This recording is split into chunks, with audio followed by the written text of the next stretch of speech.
Hello everyone. तो जैसा कि आप देख ही रहे हो, आज के व्लॉग की शुरुआत मैं कर रही हूँ अपनी खुशी के साथ। और खुशी मुझे इस बात की हो रही है क्योंकि फाइनली मेरा ट्राइपॉड आ चुका है और मैं इसको देख के इतनी ज़्यादा खुश थी, मैं क्या बताऊँ। क्योंकि इसका वेट मैं बहुत टाइम से कर रही थी। पहले कुछ पेमेंट इशू आ गया था तो मैं इसको ऑर्डर कर नहीं पाई, लेकिन अब फाइनली ये मेरे पास आ चुका है। तो मैं इसका भरपूर यूज़ करने वाली हूँ। जैसे कि आप देखते हो कि मैं हर रोज़ ही व्लॉग डालती हूँ, तो मुझे इसकी ज़रूरत पड़ती है और मेरे पास कोई होता भी नहीं है शूट करने के लिए। फिर मैंने ट्राई किया कि चलो आज राहिनी को कुछ नया लुक दिया जाए। तो ये कितने दिन से बोल रही थी, मम्मा मेरा मेकअप करो मेकअप करो। फिर मेरे दिमाग में आई, जब मैं छोटी थी तो मैं सोचती थी मुझे भी कोई माता रानी बना दे। अब राहिनी तो कनाडा में रहती है, तो इसको तो कहाँ ही जागरण में जाने का मौका मिलेगा, और इतना मिले कि अब तक ये बड़ी ही हो जाए। तो मैंने कहा आज मैं इसको माता रानी का रूप बनाती हूँ।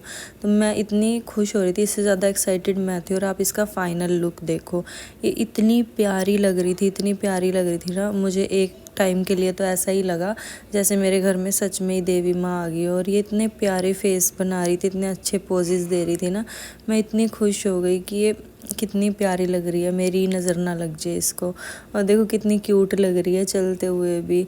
इसको ना मेकअप करना बहुत ज़्यादा पसंद है, तो कभी कभी चलो टाइम स्पेंड करने का भी अच्छा तरीका है ये, क्योंकि बच्चे के साथ और तो क्या ही एक्टिविटी करो यहाँ पे। फिर मैंने इसके साथ एक पिक्चर ली और फिर भाई मैं लग गई आज के सबसे मुश्किल काम पे। पता नहीं है कब जाके ख़त्म होगा।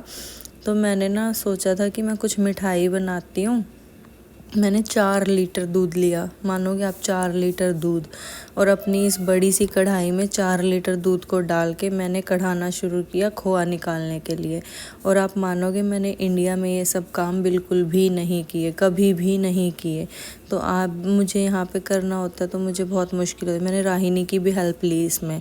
फिर साथ साथ मैंने कड़ी और पकौड़े भी बना दिए, ताकि क्योंकि एक गैस तो मेरी पूरी बुक हो चुकी थी, क्योंकि जिस गैस पे खोआ पक रहा था उस गैस के पीछे मैं कुछ नहीं रख सकती थी, क्योंकि वो कढ़ाई काफ़ी बड़ी है। फिर ये भी जॉब से आ गए।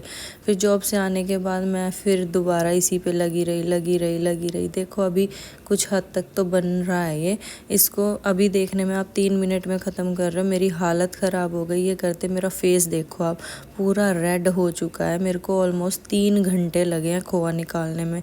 और जो मेरी हालत हुई, कनाडा में रह के इस सीज़न में मुझे गर्मी लग रही थी, जस्ट बिकॉज़ कि मैं 3 घंटे से गैस के सामने खड़ी हूँ। और इसको हम छोड़ भी नहीं सकते क्योंकि फिर ये जलने लगता है। तो फिर ये आ गए बीच में। मैंने इनकी क्लिप लेना भूल गई। इन्होंने भी मेरी थोड़ी हेल्प की और मेरी बाजू इतनी दर्द होगी, मैं इनको कहती बट मैं अब किसी को नहीं करने दूंगी, सारा क्रेडिट मैं लूँगी, क्योंकि फाइनली ये बनने लगा है। और मैं आपको दिखाऊंगी जब ये बनेगा। ये देखो कितना अच्छा खोआ निकला है। और ये ऑलमोस्ट 1 किलो खोआ था।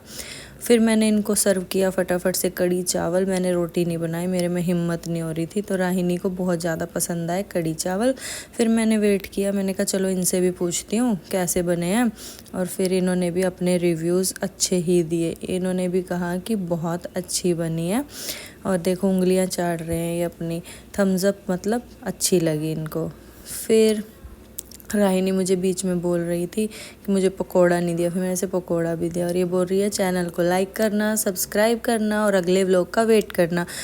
नेक्स्ट व्लॉग में मैं आपको बताऊंगी खोए का मैंने किया क्या। और मुझे हंसी इस बात की आ रही थी, ये टेढ़े मेढ़े मुंह बनाते हैं हमेशा व्लॉग में। चलो मिलते हैं नेक्स्ट व्लॉग में, बाय बाय।